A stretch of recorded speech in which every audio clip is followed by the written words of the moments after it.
Well, good evening and welcome to Prime Edition. Tonight, the country is dealing with yet another strike. This time, it involves university staff who have begun their strike today, despite a court order, really, that has emerged this evening, stopping the strike by university staff.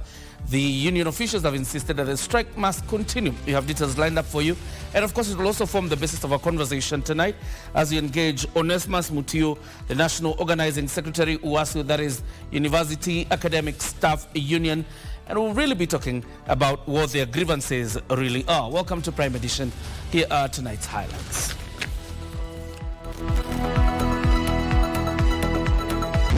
The National Police Service is an independent institution, and so is the judiciary. But ultimately, we have one master, the people of Kenya. Masengeli's legal conundrum. Court of Appeal declines to stop acting IG Gilbert Masengeli's 6 months jail sentence as President William Ruto cautions against ongoing judiciary and police sparks. We don't want promises. We gave our proposal on 4th September 2020. So from 4th September 2020, if you are still asking for more time in 2024, then think twice. University dons down tools. Public university staff go on strike as Employment and Labor Relations Court issues orders barring the strike. And President Ruto flags off junior starlets to under-17 World Cup.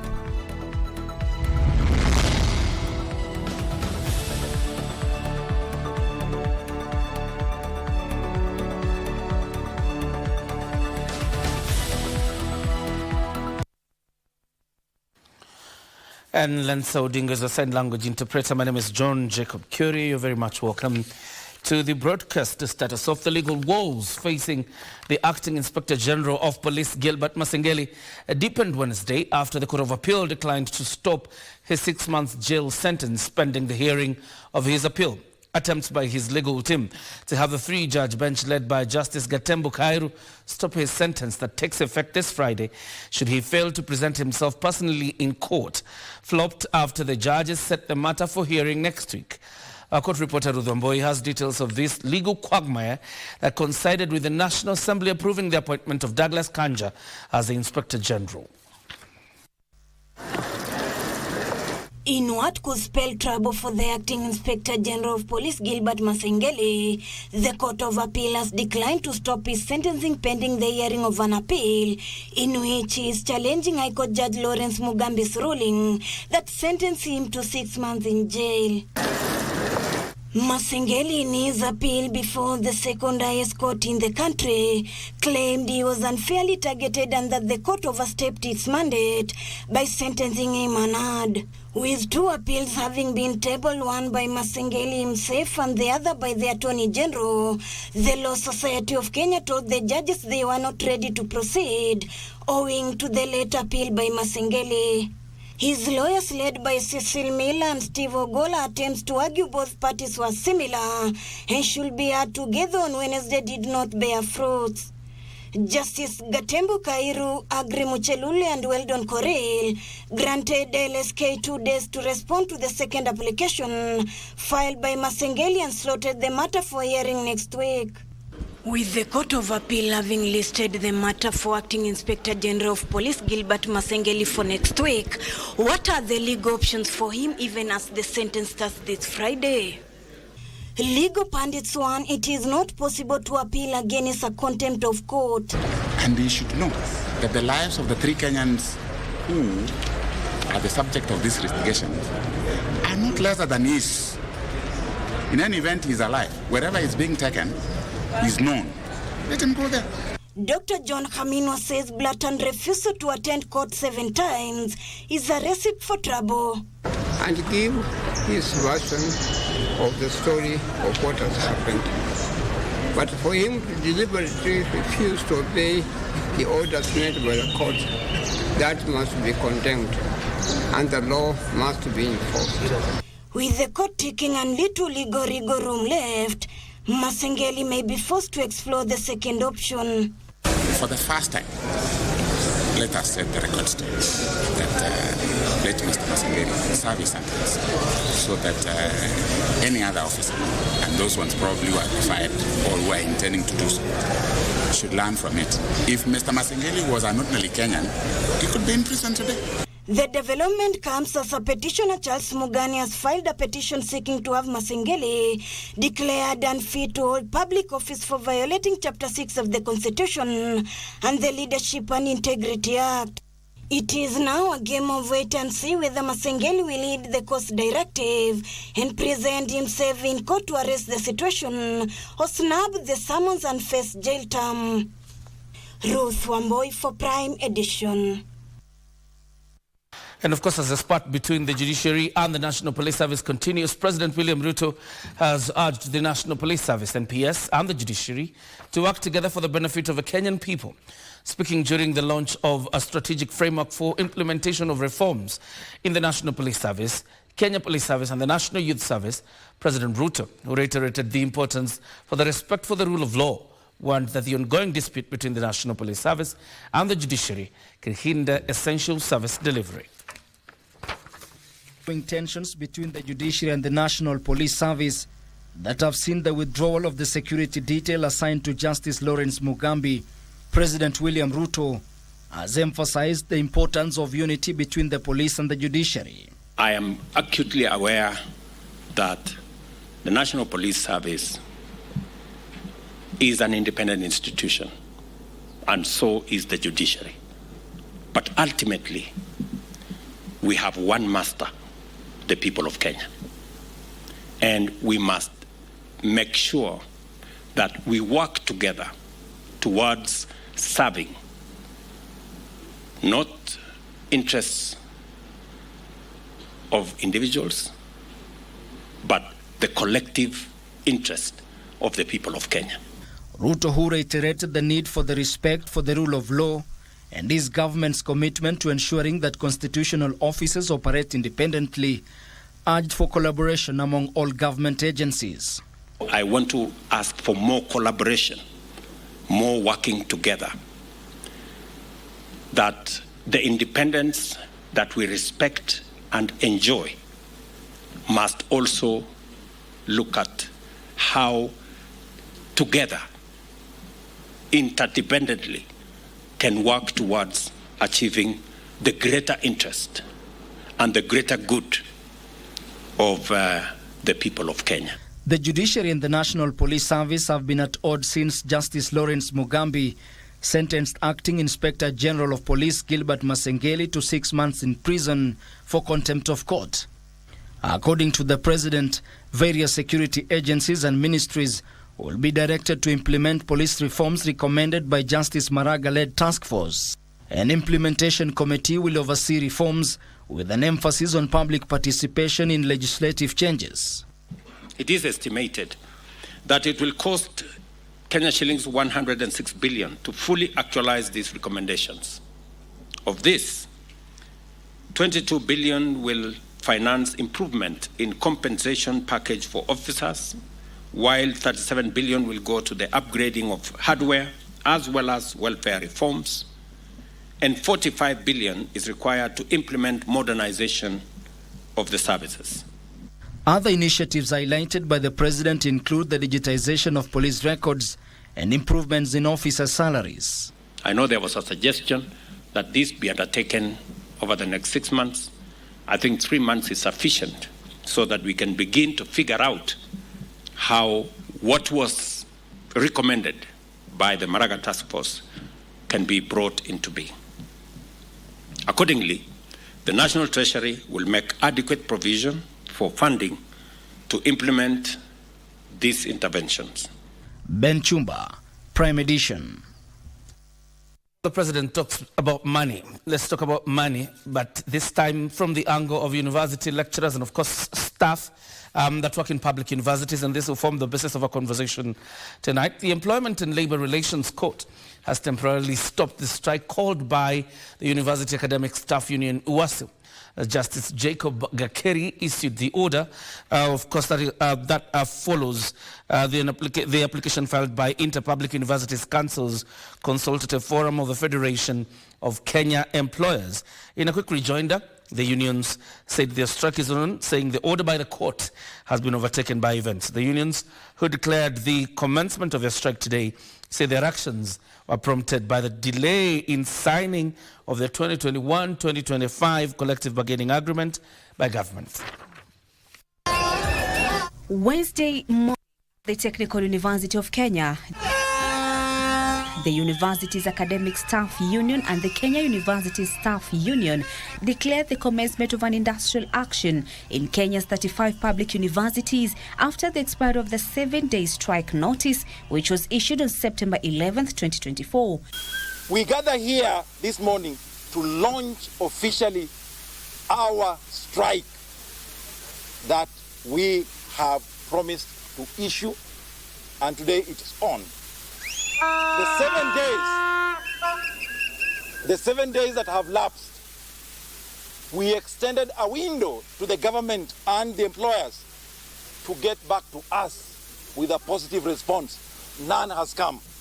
Hours later, the Employment and Labour Relations Court issued an order restraining University Academic Staff Union from calling, instigating or inciting others to take part in any strike or any other form of industrial action. Justice Jacob Gakeri issued the order following an application filed by the Interpublic University Council's Consultative Forum of the Federation of Kenya Employers. Judge Gakeri, who certified the matter as urgent, directed parties to continue negotiating to resolve the disputed issues at hand. Solidarity forever. Addressing the media, UASU Secretary General says the non-approval of the 2021-2025 collective bargaining agreement prompted them to launch the strike. We don't want promises. We gave our proposal on 4th September 2020. So from 4th September 2020, if you are still asking for more time in 2024, then think twice. No more promises. 4 years. No. 4 years. What we are saying, other public service employees were given 7 to 10%. We are also government employees. Other issues raised by the unions are the 7 to 10% increment in basic salaries that other government workers were given last year as a bare minimum.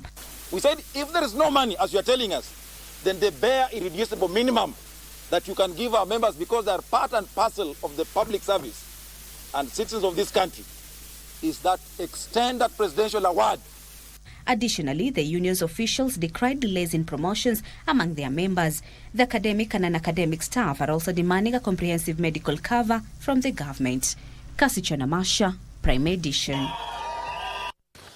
And Onesmus M. Mutio is the National Organizing Secretary of the University Academic Staff Union, who joins us on set. Thank you very much, sir, for joining us. Thank you, sir. First of all, to start us off, let's get this out of the way.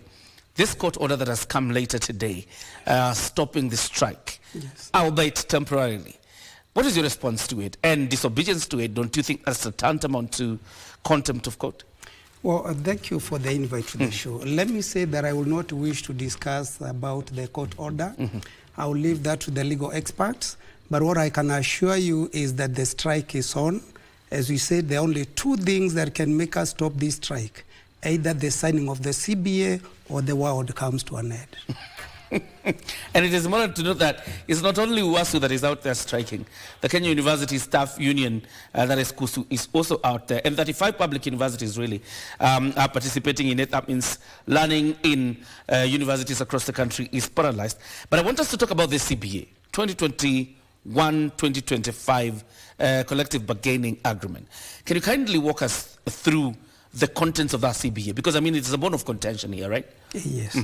As you said, the CBA that we are talking about is the 2021-2025 national CBA.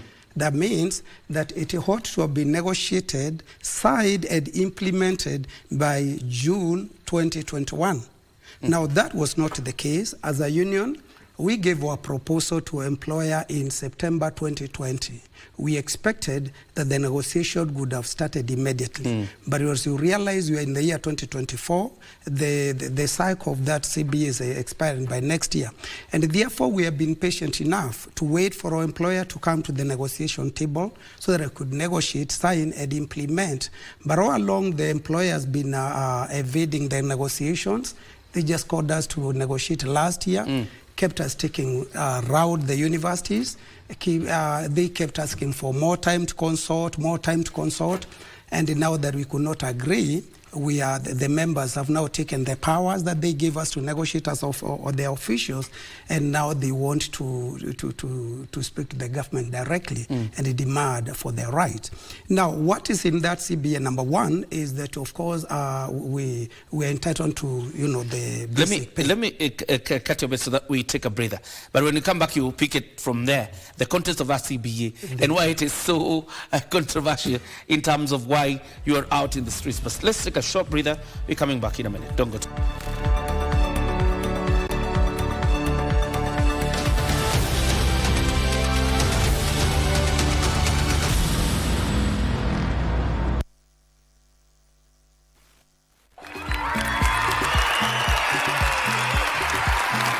Officially, the draw date ya Master Player ni tarehe 6 mwezi wa Oktoba. Zidi kucheza, jaza tiketi zako ikiwa ni *570# option 400. Tucheze, tusaidie, tushinde!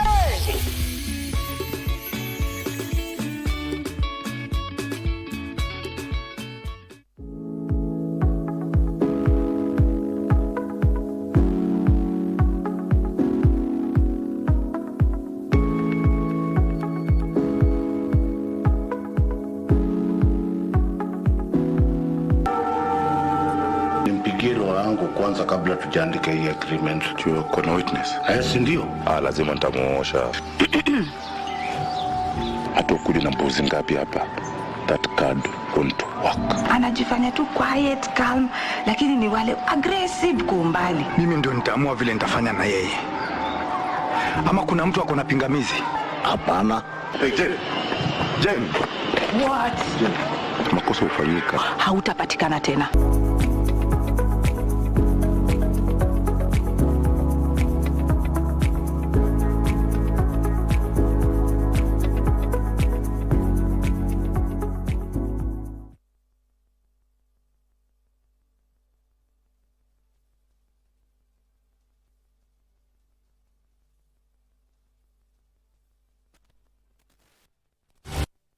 Welcome back. You're watching Prime Edition. I'm still here with Onesimus Mutiu, the National Organizing Secretary, UASU. But before we come back to the contents, learning in over 35 public universities across the country was paralyzed on Wednesday as UASU and the Kenya University Staff Union KUSU members downed their tools.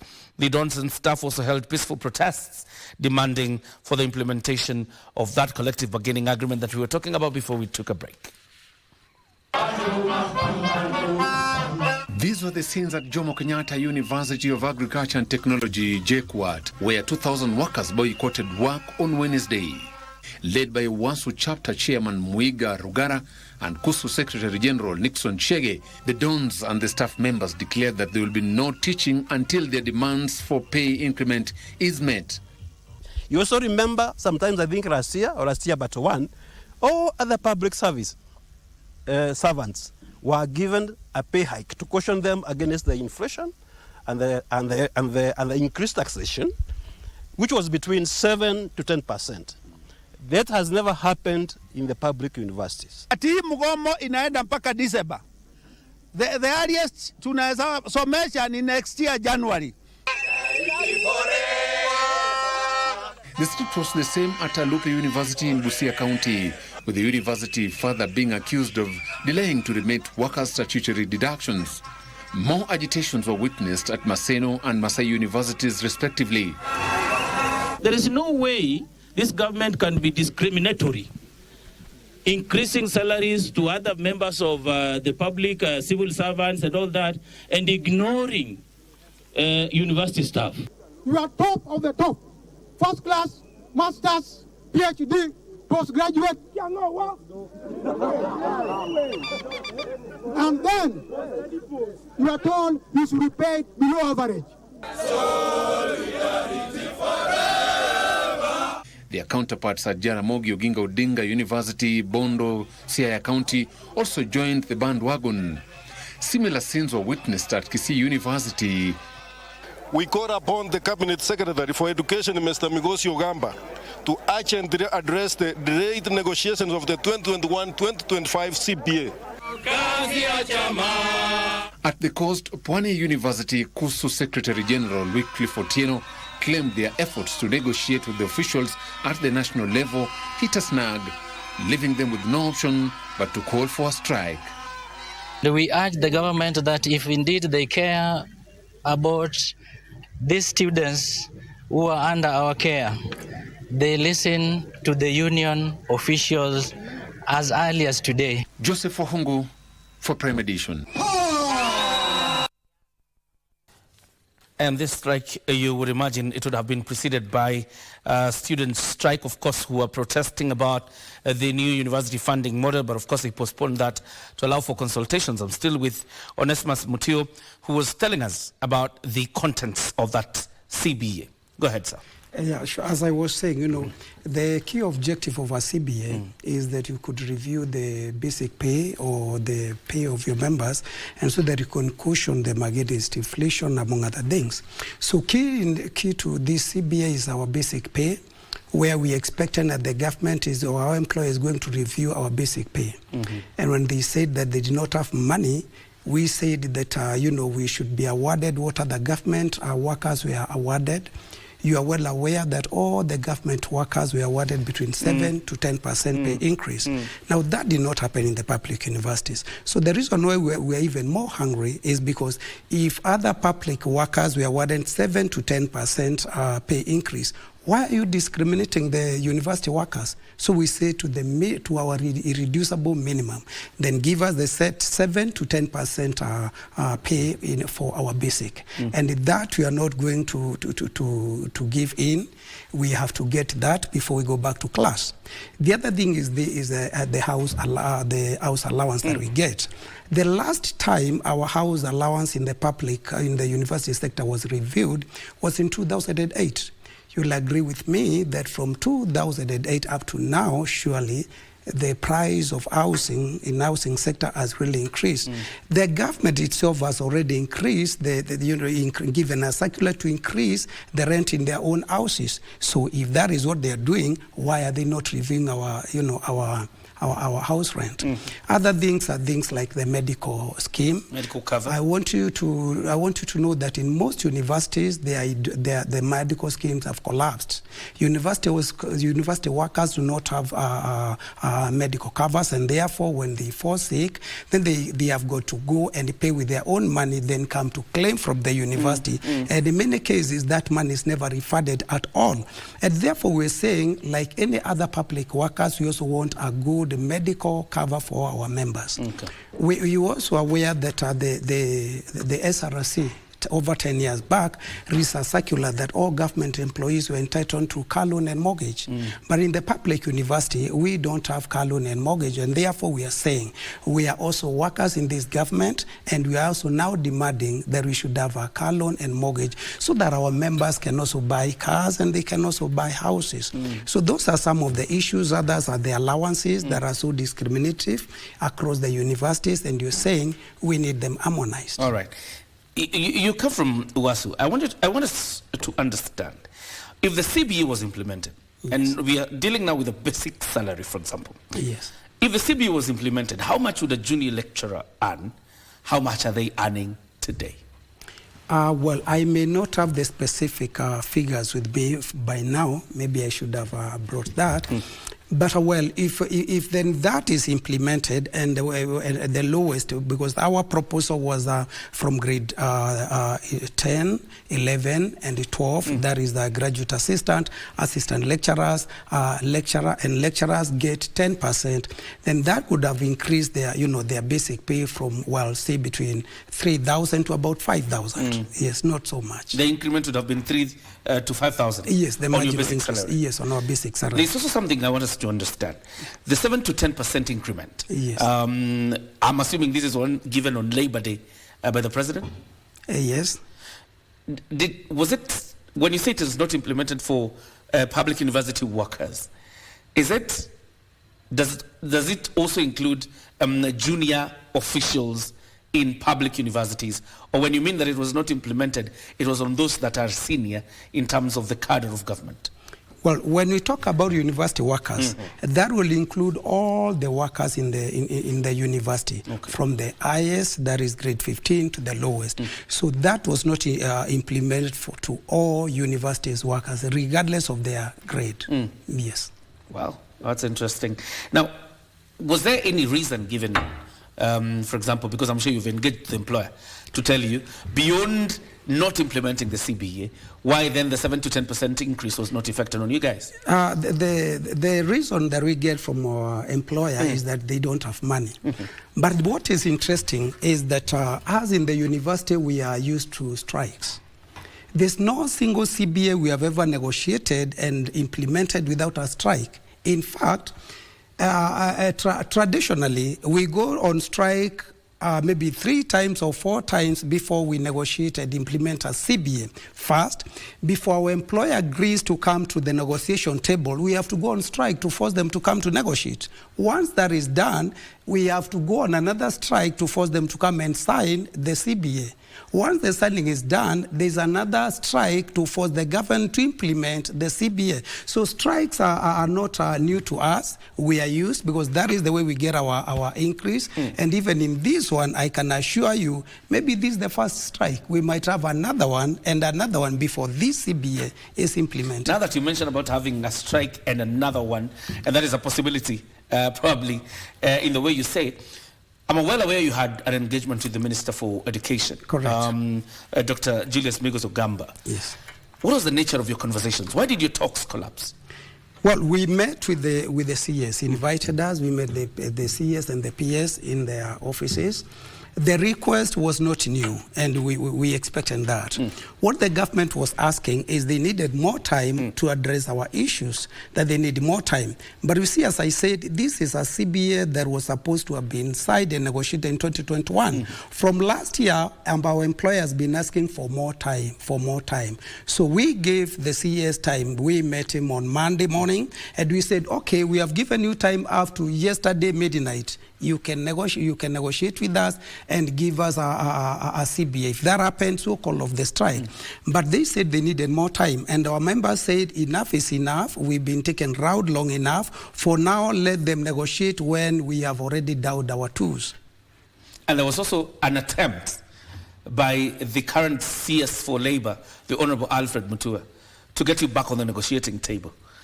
But you don't appear to be keen on being back on the negotiating. We are very keen. In fact, we are very much open and willing to negotiate. But then we want to negotiate properly. As a CS, if the CS is inviting the union, normally he will write to us officially and invite us.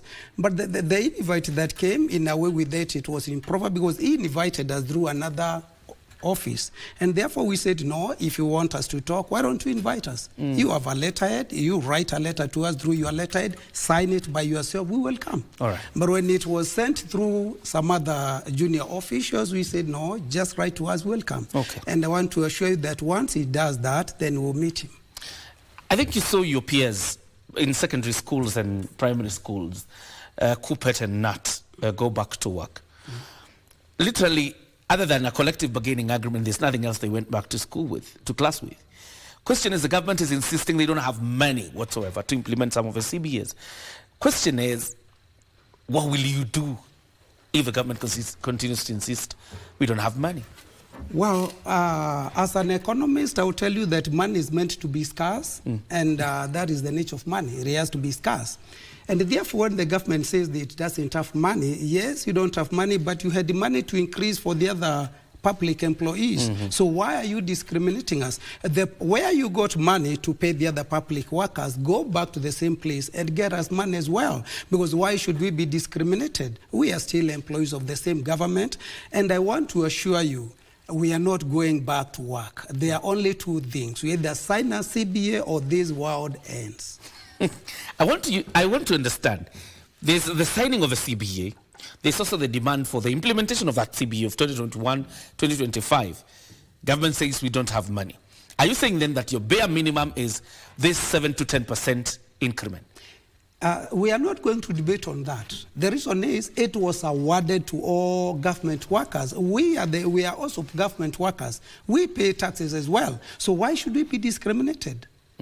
We are not going to discuss on that. It is either 7 to 10% or there's no learning in public universities. That should be very clear. Until then, universities will remain shut. It's okay. I want to tell you that some years ago, universities were closed for 7 months. And as I say, we are not in a hurry. If the government does not have money, no problem. We'll give it time to go and look for money and come and pay us. In less than a minute, if a new CBA were to be signed, which of course you would be involved in the negotiations, how would you want it to look like? What would be the contents? Would it just be the replication of the same CBA that was in 2021, 2025? Well, we have given them our proposal. One, I expect that they are going to give us a basic pay rise of between 7 to 10%, which must be, implemented properly or done properly, because the proposal that they've given us is that they had given the higher ranks, the 7%, and the lower ranks, nothing. Conventionally, those who earn lower must be given a higher pay rise, and those who are on a higher rank need to be given less, so that you try to bridge the gap. So the proper CBA is that we must get that 7 to 10%. We must get an increase in our housing, house allowance. We need a car loan and mortgage like any other government officials. That must be put in place. We need a proper medical cover for all our members. We need harmonization of the allowance. You may be surprised that, for example, the commuter allowance, a professor in University of Nairobi might be earning 13,000. A professor in multimedia is earning 50,000. We say these are the same workers, the same qualification, under the same government, under the same union. Why should they earn different commuter allowance and they go to the same fueling station? Right. So we are saying that need also to be harmonized before we go back to class. All right. Onesmus Mutio is the National Organizing Secretary. Thank you very much, sir, for your time. And of course, according us this time, to explain just generally what is ongoing when we say that Wasu and Kusu are out on strike. What way the strike, we'll be monitoring that in the coming days. We're taking a breather, and of course, when we come back, we'll continue with the rest of the news. But thank you very much, Onesmus, for joining us tonight. Asante.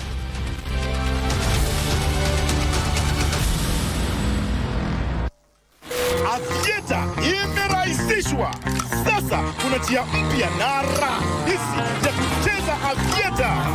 Dial *419# kwenye simu yako na ucheze wakati wowote. Allahumma salli ala al-Mustafa habibna Muhammad alayhi salam. Ambaye aliwahi kumjia Mtume Muhammad sallallahu alayhi wasallam na kumwomba ruhusa ya kutoswali katika msikiti. Mja yule alikuwa ni kipofu na hakuwa na namna ya kwenda msikitini, lakini Mtume Muhammad sallallahu alayhi wasallam alimsisitizia kuswali katika msikiti hata kama itabidi achukuliwe na watu ambao watamsaidia. Kwa hivyo inatuonyesha kuna umuhimu sana wa Muislam kusema usiku akimwomba Allah na akiswali akimwomba Allah pia vile vile. A'udhu billahi minash shaitanir rajim. Bismillahir rahmanir rahim. Ya Rabbil alamin ya malikul qudus azizun.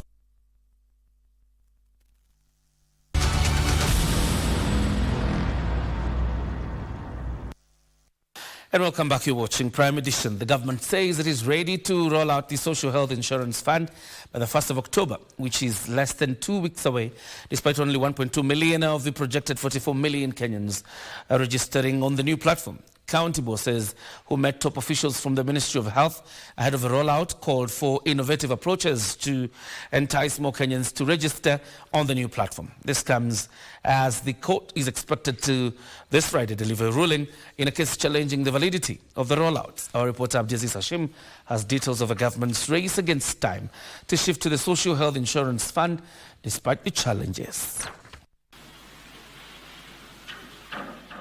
Barely a day after President William Ruto appointed Dr. Abdi Mohammed as the Social Health Authority Board Chair to take over from Timothy Olwenyi, who has since been moved to chair the National Cancer Institute Board. We now know who is in the house. CS, on your... The Ministry of Health convened a meeting with county government administrators and journalists. It is at this meeting that it emerged that the Ministry of Health officials are currently working hammer and tongs ahead of the rollout of the Social Health Insurance Fund, which is 12 days away. So far, we have done 1.2 million, and we're still pushing. The Council of Governors Health Committee Chairperson and Tharaka Nithi Governor Muthomi Njoki challenged the ministry to come up with innovative ideas to enhance the registration process. Go out there and say I have a meeting tomorrow to register SHA. No one will come. But tell them I have a meeting where I'm giving some goodies from government. They will be there, all of them. Is a very critical person in this process because they will assist through the registration, which is very critical, and especially at the bottom of the pyramid, at mashinani level. Cabinet Secretary Deborah Mulongo Baraza urged Kenyans to register, arguing it will enhance healthcare services. We will continue improving the system, we will address the funding gaps and enhance digitization efforts to improve healthcare delivery and data management in Kenya. Our figures now go to daily average is about over 60,000 Kenyans are registering daily. This coming in the wake of a court case challenging the implementation of the fund. The ruling of that is going to be delivered on our application for stay of order, which you have requested the court to grant us. With the courts expected to make a pronouncement on the same this Friday. If the ruling will be that our request be granted, then that means we have time to continue implementing this act and these laws and until the case is heard and determined. If our request will not be granted on the 20th, then that means we'll go back to the 120 days where Parliament had been given time to reenact these laws. Abdiaziz Hashim for Prime Edition. The concerns surrounding the bans placement for university students under the new university funding model and the efficacy of a means testing instrument used by the Ministry of Education found its way at the floor of the House today. Appearing before the National Assembly, the Cabinet Secretary for Education, Julius Migos Ogamba, was put to task over the rationale used, with legislators noting that there are glaring hitches in the banding of students. Acknowledging the hitches, Ogamba said the recently established review committee is expected to address gaps identified. It's now your opportunity. The controversy surrounding the new university funding model saw the CS for Education, Julius Ogambo, appear before Parliament to address stakeholders' concerns. The banding of students through the use of means testing instrument have raised major concerns among Kenyans who feel the model is discriminatory. I have two children who were admitted to the university, same parents, same house, same income, but each of them got a different banding. I would want to understand how that happens. This again may be a problem of how the data was entered. So what we would suggest is if you give us the details of those children, we can find out, did they enter the same data? Because if you go in and put in information that is different from your sister or from your brother, it will take you to different places depending on what information you put in. The legislators saying the means testing instruments failed to meet the expectations of students and will see many excluded from accessing financial support. How come this means testing instrument does not capture the history of the students in paying fees at school? Because if this is a student who was not able to pay fees at school, was supported by bursary, was supported by a sponsor, then the banding is that this student is actually put in band 5. This is what we are doing with the appeals, where you are giving now more information to say, although I was in an academy under sponsorship. Were consultants hired to do the job of help? Yes or no? Did those consultants develop a new MTI? It's not true that this particular team went into the MTI and interfered with it, because the credentials are with help. You can review, but you cannot attempt to tamper with it. The new funding model has categorized students in 5 different bands, with extremely low-income families expected to receive up to 70% scholarship, with those from higher income getting 30% scholarship. Over 14,000 students out of 138,000 placed are yet to report to the various institutions across the country. Kamche Menza for Prime Edition. And now the leadership wrangles at Nairobi Hospital persisted, with the board chair, Chris Bichange, accusing the previous board of engineering attempts to oust the current board. Bichange claims the previous board, whose tenure ended in 2019, is yet to accept its tenure expired and was inciting the staff against the board. He accused the former board of lacking in integrity, and their attempts to return to office were aimed at advancing self-gain. He assured the public that operations at the private facility had not been affected. This comes as elections for the new board are set for next week Friday.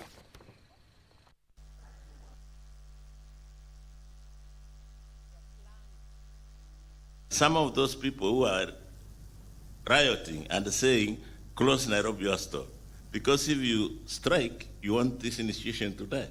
They want this hospital to die, and they buy it at scrap value, because you know when you go to auction, you don't buy at normal price.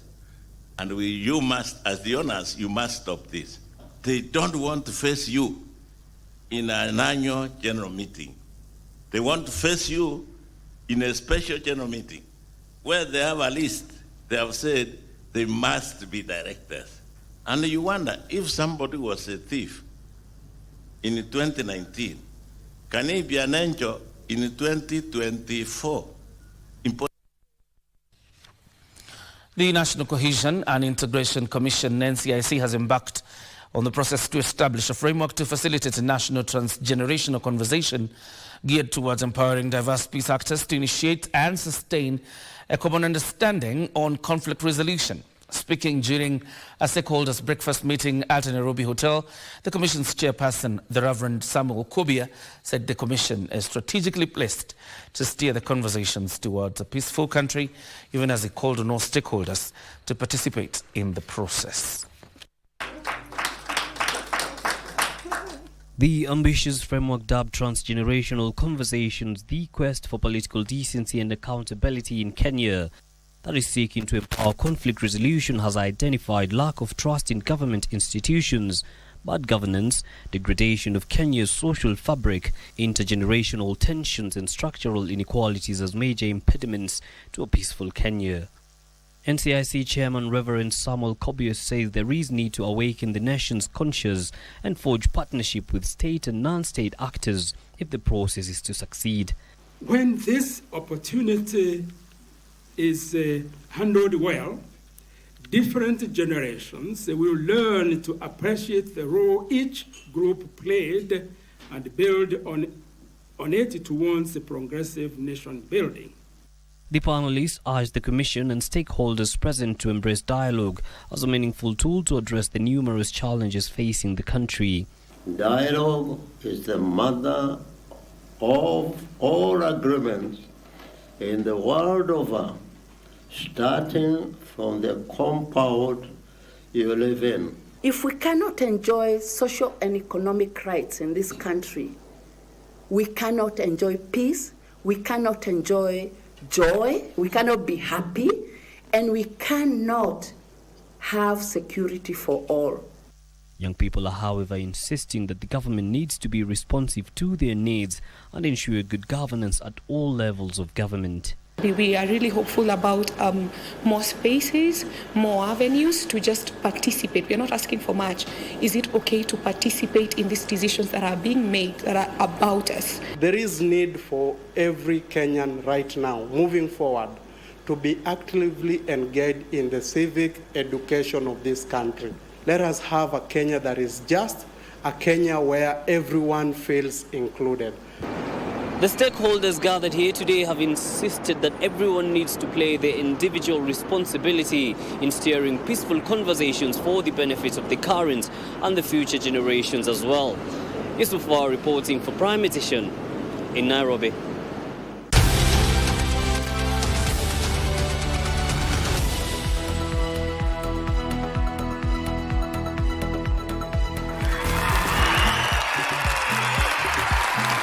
Officially, the draw date ya multiplayer ni tarehe 6 mwezi wa Oktoba. Zidi kucheza, jaza tiketi zako ikiwa ni *570# option 400. Tucheze, tusaidie, tushinde!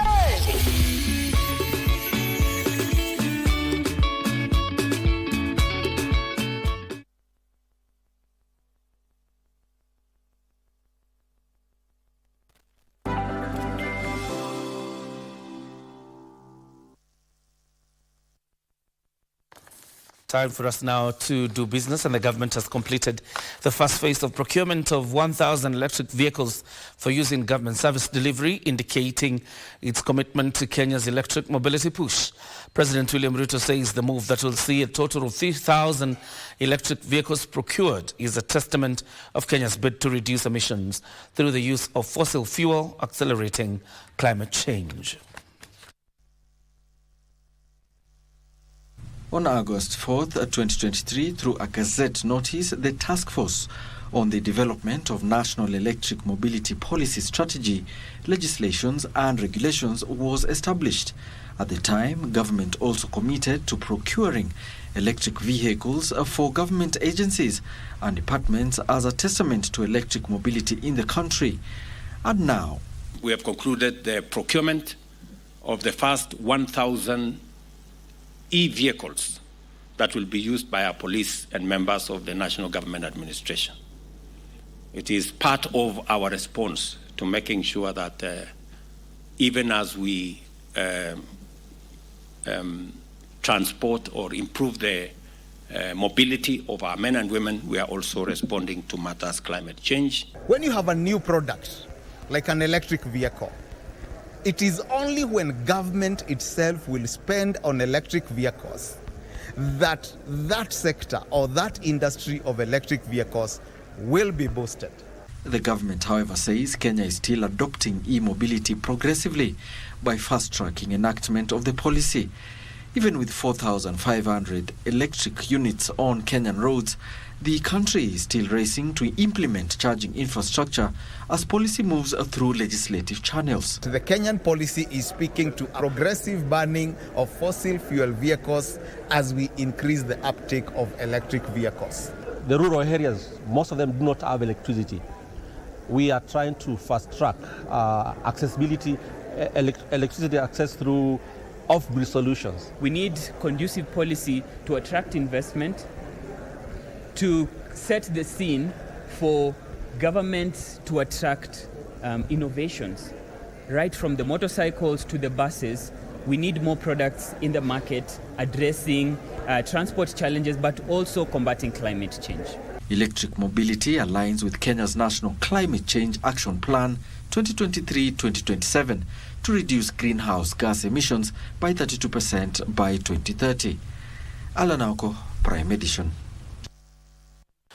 And Kenya plans to increase joint Kenyan coffee exhibitions in key international markets to increase exports. In a 3-year strategy, the Agriculture and Food Authority and Kenya Export Promotion and Branding Agency will scale up branding of the Kenyan coffee through research. Kenya coffee shipments increased by 1% last year, exporting 48,858 tons last year, up from 48,301 tons in 2022. Despite the increase in volumes, Kenya coffee earning dipped by 6%, with Kenya earning 34.6 billion shillings from coffee exports as compared to 37 billion shillings in 2022. To increase export volumes and acquire new markets, key coffee marketing agencies are planning to hold joint exhibition globally to showcase Kenyan coffee produce. I see one of the milestones here is to be able to also re-energize the demand for coffee. Just like we take our tea, we should also be taking our coffee. If you look at a country like Korea, one of our major destinations for coffee, After every 2 blocks, there's a coffee shop. After every 2 blocks, there's a coffee shop. Under a 3-year partnership, Kenya Export Promotion and Branding Agency and the Agriculture and Food Authority will jointly market Kenyan coffee in key international markets. That act of promoting, we want to work together with Keproba to ensure that this product is not only exported but also consumed in this country. The cooperation will also entail the two agencies conduct market research to guide coffee producers on new global market trends. We're not able to emphasize on what is considered our competitive advantage. So that's one of the reasons that we also would like to be able to have that commonality in ensuring that we improve on our coffee. The coffee promotion venture is expected to increase coffee shipments by 25% annually through acquisition of new markets. Benson Drioba reporting for Prime Edition. The Makueni County is banking on renewable energy to reduce energy bills and promote sustainable practice. The county will use solar panels for street lighting while enhancing the use of energy-saving bulbs. The county is one of the 16 counties targeted by the Ministry of Energy in an initiative aimed at managing, promoting and developing the use of clean energy. In a bid to improve sustainable access to electricity that will promote the economic growth of Makueni County, the county government has partnered with the Strathmore University and the British government to ensure the implementation of the 2023-2032 Energy Plan. Makueni County Governor Mutula Kilonzo highlighted both connectivity and high costs as the major challenges in the energy sector. The county, which owes KPLC 36 million shillings in electricity bills, is calling on all stakeholders and government to join hands in achieving this 10-year plan. The British government donated 100 million shillings to accelerate the county's transition to clean power. And through UK Pact, which stands for Partnering for Accelerated Climate Transitions, we have been proud to provide the technical expertise necessary to bring Makueni County's energy vision to life. Today, Makueni stands among few counties in Kenya to have developed a comprehensive energy plan. Makueni, which produces approximately 297 metric tons of mangoes seasonally, will rely on reliable power to ensure reduced post-harvest loss and improve the county's revenue. Meanwhile, Baringo County Government, in collaboration with Practical Action, has trained focal agents to access and record the number of people using wood, solar, and wind energy. The records will help the project managers work with learning institutions as well as households to promote clean cooking solutions.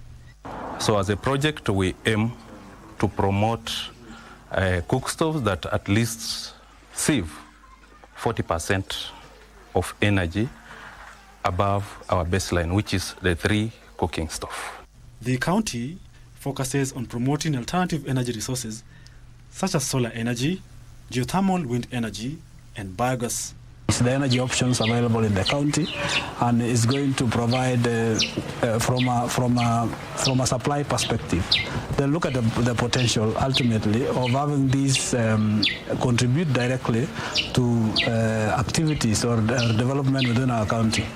Ian Muse for Prime Edition.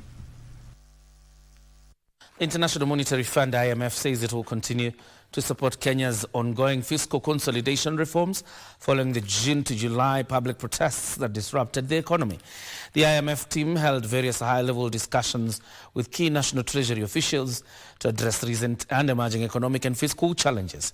Upon the completion of the 7th review, Kenya is expected to receive a loan of 464.4 billion shillings from the IMF. In the months following nationwide anti-tax protests, the IMF has been closely monitoring Kenya's fiscal situation.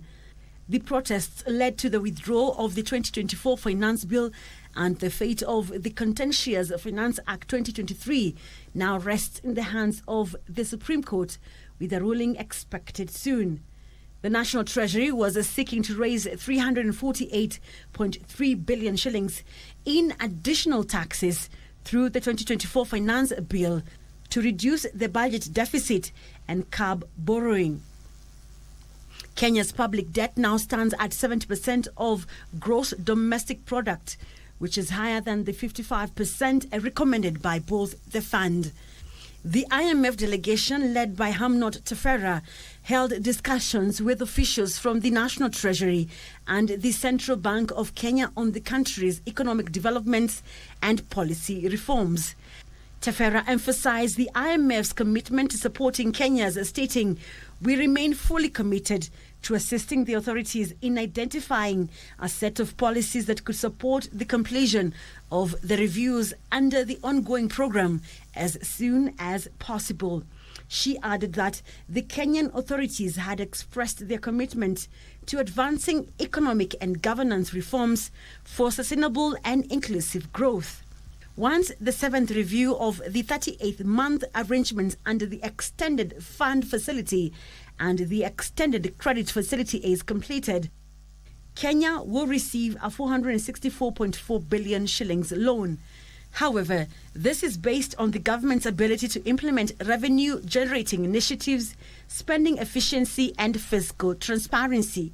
Last week, the IMF Director of Communication, Julie Kozak, held talks with President William Ruto to discuss financial assistance. Kozak noted that the findings of the IMF's fact-finding mission would inform the institution's decision on programs assistance to Kenya. IMF never goes away, really. Time for us to take another breather. When we come back, Karen Kibet is up next with...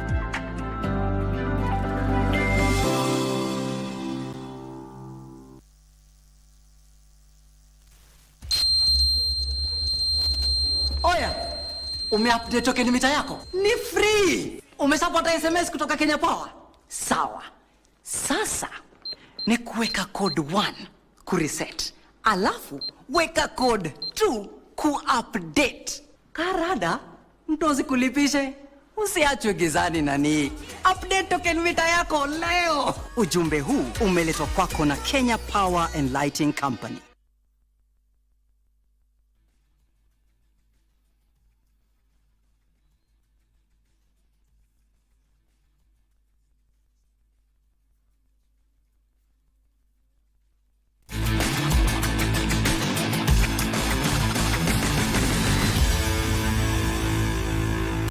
Welcome back to KBC Prime Edition. It's now time for sports. My name is Karen Kibet. The Junior Starlets team to the 2024 FIFA Under-17 Women's World Cup was flagged off today by President William Ruto in a ceremony held at the State House, Nairobi. The team was led by head coach Mildred Cheche, who named her final squad today ahead of their departure tomorrow for a pre-World Cup training camp in Spain. Speaking during the flag-off ceremony here in Nairobi, President William Ruto reiterated the government's efforts to support the junior team fully during the pre-camp training in Spain and the actual event, the FIFA Under-17 Women's World Cup in the Dominican Republic. To you who have qualified to be in the team, I want to say to all of you, even as you travel, congratulations for achieving this feat. Meanwhile, head coach Mildred Cheche named her final squad today, which includes, among others, striker Valerie Nekesa, Marion Serenge, Jen Kweyu, defenders Elizabeth Ochaka, Kimberly Akinyi, midfielders Velma War, Halima Imbachi, Rebecca Odato, Nancy Onyango of Nyakach Girls, and Pearl Olasi, goalkeepers Velma Auma and Effie Owor of Madina Girls. This team are our small sisters. We have supported them for the last 2 years. We are proud of them. And as the women leaders, we're actually proud that for once, the women are the ones who are going to take Kenya to the World Cup. The players who were dropped are Claire Marys, Michelle Waithera and Cheryl Amok, who sustained a knee injury during the East African School Games, whom President William Ruto said will travel with the team nevertheless to boost their morale. Charlene, Claire and Michelle, I know they made a huge contribution towards getting us here. They may not be in the team that will play, but as has been asked, I want them to be in the team that will accompany you and be part of this historic event as a representative of all the others who participated. The coaching staff said they based their selection criteria on a balance of fitness, form and tactical alignment to ensure the team's readiness for their debut. As Sports Community Secretary Kipchumba Murkomen added they have plans to introduce the junior leagues across the country to tap more talents. The thing about this experience is that, Your Excellency, no matter what happens in this exposure to these young people is going to open doors for a number of these players. And watch this space. You will be seeing some of these young people here playing in top leagues in Europe and other parts of the world. The junior starlets, who are the first Kenyan team to ever qualify for a FIFA World Cup tournament, will kick off their campaign against England on 18th of October before they face Korea, DPR and Mexico. For Prime Edition Sports, I'm Daniel Mwendwa. Thank you, Dan, for that beautiful report. Moving on, Sweden-based Stanley Wilson and Spain-based duo Amos Wanjala and Aldrin Kibet headline the Kenya Under-20 provisional squad for the upcoming Africa Cup of Nations CECAFA qualifiers, named by head coach Salim Babu. The qualifiers will take place from 6th to 20th October in Dar es Salaam, Tanzania. Midfielder maestro Tyrone Kariuki, who was also called up to Kenya's Under-20 squad for the Four Nations tournament in Malawi last March, also made the cut. Also in the team are students who impressed in the school games, including Humphrey Aroko and Miguel Osotsi of Highway Secondary School, Musingu High School trio, Iran Mushindi, Hustin Olwoch and Harrison Amalemba, Hamisi Otieno of Goseta and Austin Odongo of Ebwali Secondary. Rising stars have been drawn in Group A alongside hosts nation Tanzania, Rwanda, Sudan and Djibouti. The team will start their residential training camp in Nairobi on Sunday before departing for Tanzania on the 4th of October.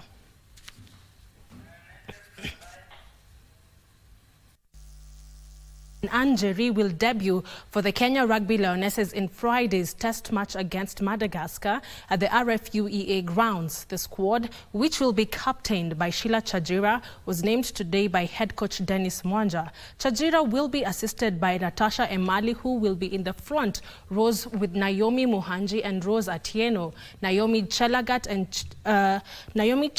and Chebet Morin will be in the locks with Edith Nariaka and Grace Okulu, who will pair up at the halfbacks as Sinaida Mukaya closes in on the backs. Diana Kemunto and Enid Ouma will sit in the back row, while Terry Ayesa will control the blind wing as Freshia Owino the open wing. The test match will count towards the Lionesses' position in the overall World Rugby ranking, while Madagascar will use it to prepare for this year's WXV3 tournament in Dubai.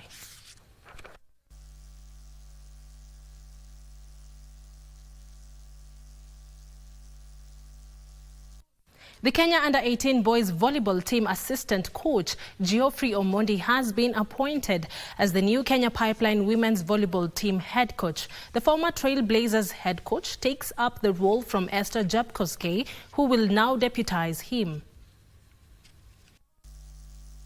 Geoffrey Omondi was very instrumental as the national boys under-18 volleyball team finished 4th overall in the African Nations Championship Commonwealth Championship qualifiers in Tunisia last month.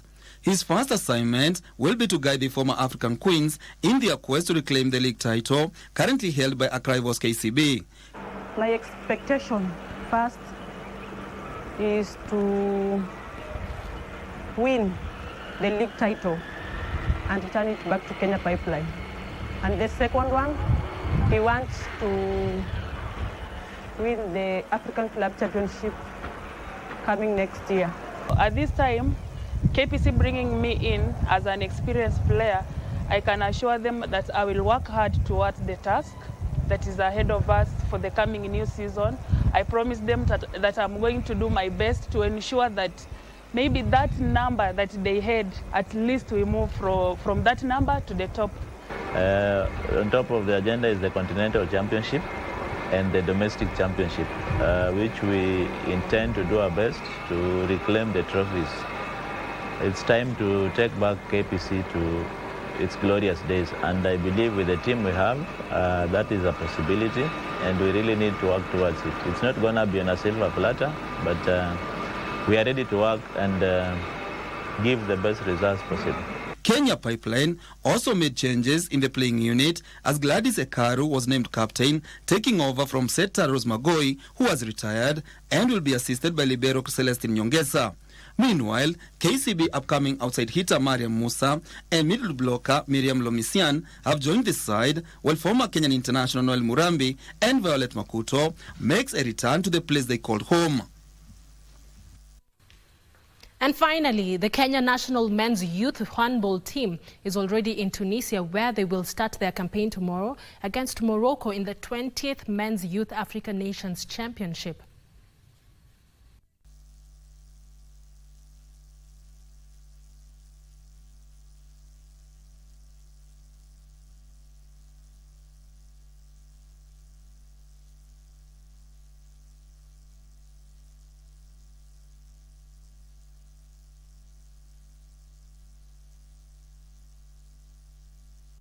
And those were all the sports stories we had for you tonight. My name is Karen Kibet. Have yourself a peaceful night. My colleague John Jacob Kioria will be back with more. Don't go too far.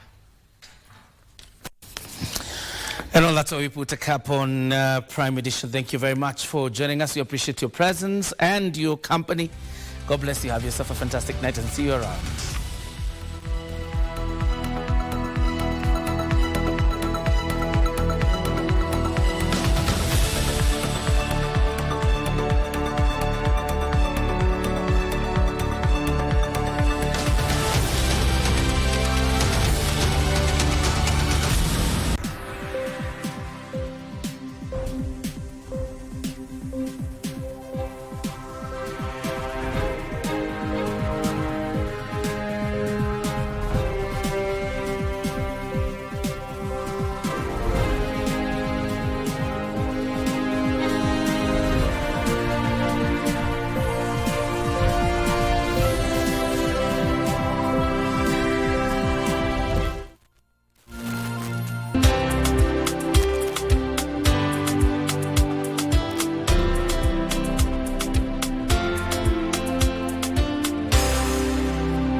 My goodness, I just love you for free.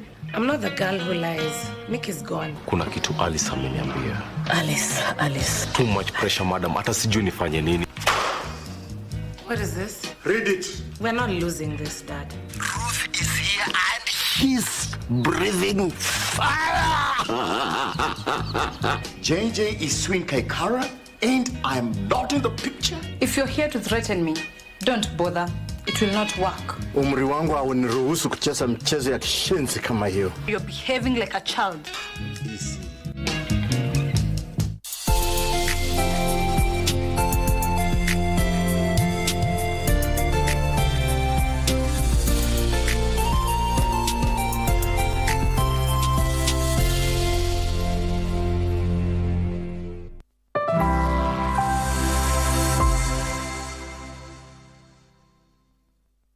Cheza loto, shinda pesa moto. Utamu wa Holiday Bonanza ni ushindi, ikiwa leo imetufikisha Malindi, na ya leo ni mautamu, sio mahindi choma, sio kuku choma, sio tamu, na tumezijaza mpaka kwenye star 570 hash, ikiwa ni option ya 4. Hii si loto tu, ni loto moto. Star 570 hash. Yes, nikiwa na watatu hapa ambao wako tayari kusukumana na sanduku zetu 12. Madam, majina ni nani? Naitwa Edith Kinja. Edith Kinja, kutoka maeneo gani? Natoka Kikuyu.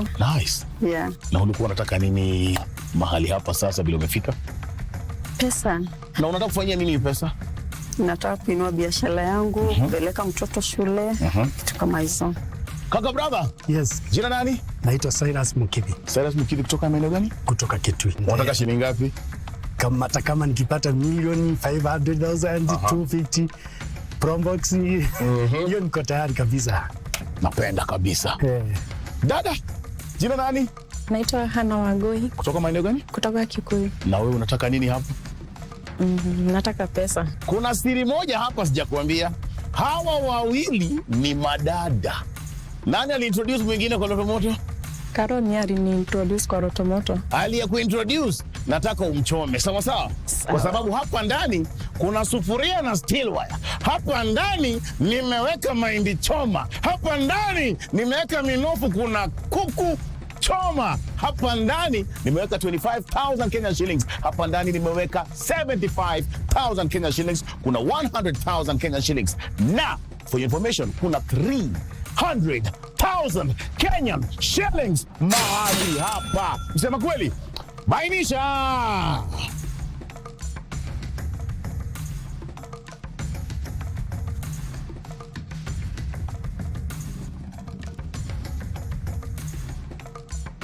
Onesha mahali 300,000 Kenyan shillings iko. Hiyo ni 500,000 Kenyan